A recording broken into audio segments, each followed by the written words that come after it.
வணக்கம். நான் இன்றைக்கி எதை பேசுகிறேன், எப்படி இருக்கீங்க? ஹாப்பி சண்டே முடிய போகுது. நாளைக்கு மண்டே எல்லாம் ஆஃபீஸ் போயிடணும். ஓகேவா? சின்ன வீடியோ போட்டுருப்போமா? ஓகே.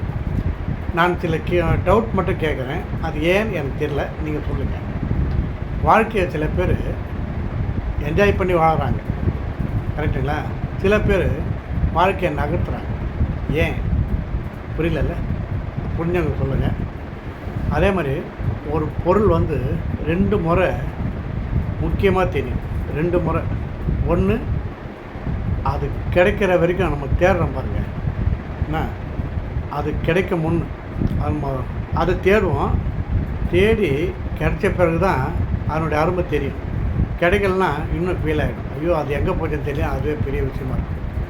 அதனால் ஒரு பொருள் ரெண்டு முறை தான் முக்கியமான நமக்கு தெரியும். தேடும்போது அது தொலைந்த பிறகு. ஓகேவா?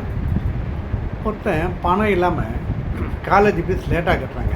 பணம் இல்லை, ஆனால் அவனுக்கு காலேஜில் ஃபைன் போட்டு அதை வாங்குறாங்க. அவன் பணம் இல்லாமல் தானே கட்டுறான், அதுக்கு ஃபைன். அது புரிஞ்சிக்க முடியல. அதே மாதிரி ஒரு வருஷத்தில் 2 நாள் மட்டும் நம்ம எதுவுமே செய்ய முடியாது.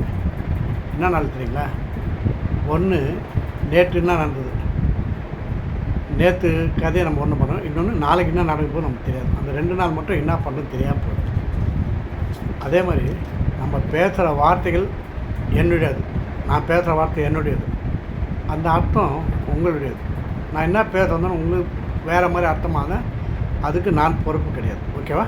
நல்ல பாயிண்ட் இருக்குது. அதே மாதிரி இன்னொன்று, கடந்து சென்று தான் ஆக வேண்டும். எதை? எல்லாத்தையும் தான். அதாவது இதெல்லாம் பார்க்க மாட்டாத பவுண்டரி எல்லாமே கடந்து தான் போகணும். நல்லது கெட்டது எல்லாமே அப்படின்னு. அதே மாதிரி விதவைக்கான நிறம் வெள்ளைன்றான். அப்போ மல்லிப்பூ நிறம் வெள்ளை தானே, அப்போ ஏங்க அது வச்சுக்கூடாது? வச்சுக்கலாமே அப்படின்றாங்க. ரொம்ப பிடித்த வரிகள் எல்லாம் அதுக்காக. அதே மாதிரி குழந்தையாக இருக்கும்போது நம்ம விழுந்துருவோம் வேணும்னே, குழந்தை சிரிக்கணும். அதே பெரியவனானா விழுந்துட்டா நம்ம சைலண்ட்டாக எழுந்திருப்போம், யாரும் பார்க்கறதுக்கு முந்து. அதுதான் விஷயம். யாரும் பார்த்து நம்மளை கிண்டல் பண்ணக்கூடாது. அதான் விஷயம். இருக்கிறவனுக்கு டைம் இருக்கா? எஸ். இருக்கிறவனுக்கு சொத்து பிரச்சனை, இல்லாதவனுக்கு சோத்து பிரச்சனை. என்ன பண்ணுறது? அதுதான் விஷயம். அதே மாதிரி இன்னொன்று, மருந்தால் ஆறாத குணம், மருந்தால் ஆறாத காயம் மறந்தாலே ஆறு. நம்ம பேச்சிருக்கலாம், அது பேசினாலே அவன் காயம் மாறிடுவான். சிகிச்சைக்கு பலனின்றி இறந்தவர்கள் பல பேர். சிகிச்சைக்கு பணமே இல்லாமல் இறந்தவர்கள் தான் அதிகம். ஓகேவா?